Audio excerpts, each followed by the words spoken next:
अस्सलाम वालेकुम नाज़रीन, उर्दू टीवी चैनल में खुश आमदीद। व्यूअर्स, ड्रामा सीरियल कयामत की नेक्स्ट एपिसोड की न्यू प्रोमो नशर कर दी गई है, जिसमें आप देखेंगे इफ्रा के वालिद ने कुछ जमीनें और दुकानें राशिद के नाम कर दी, जिसके बाद तो बस राशिद का सारा मकसद कामयाब हो गया।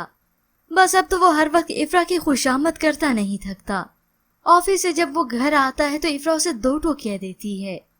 इतनी बड़ी जिम्मेदारी उन्होंने आपको दे दी है, सारी जमीनें दुकानें कैसे संभालेंगे आप? आपसे तो अपना कारोबार ही नहीं संभलता। ये सुनने के बाद तो राशिद को एकदम से गुस्सा आ गया। वो उसी वक्त वहां से चला जाता है। वो कहते हैं ना, सच हमेशा कड़वा ही होता है। अब इफ्रा को क्या भला खबर कि राशिद क्या करता फिरता है। बस अब वो परी के कहने पर कुछ दुकानें और जायदाद बेच देता है और तभी खुशी खुशी आकर अख्तर और परी को बताता है। फैक्ट्री से कुछ मशीनें बेची और कुछ जमीनें थी, वो भी बेच दी। परी, तुम्हारी खातिर तो मैं खुद को ही बेच दूं। ये सुनने के बाद तो परी का दिल बाग बाग हो जाता है। आखिर अख्तर और परी अपने मकसद में कामयाब रहे। बस अब फिर पैसा मिलने के बाद क्या होना है, ये जा और वो जा।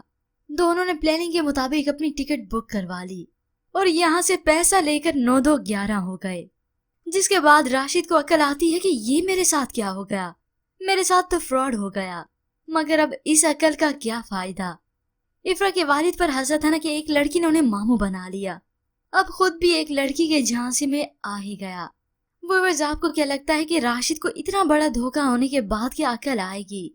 क्या वो अपनी गलती को तस्लीम करेगा या फिर इसके बाद आने वाली है राशिद की जान खतरे में?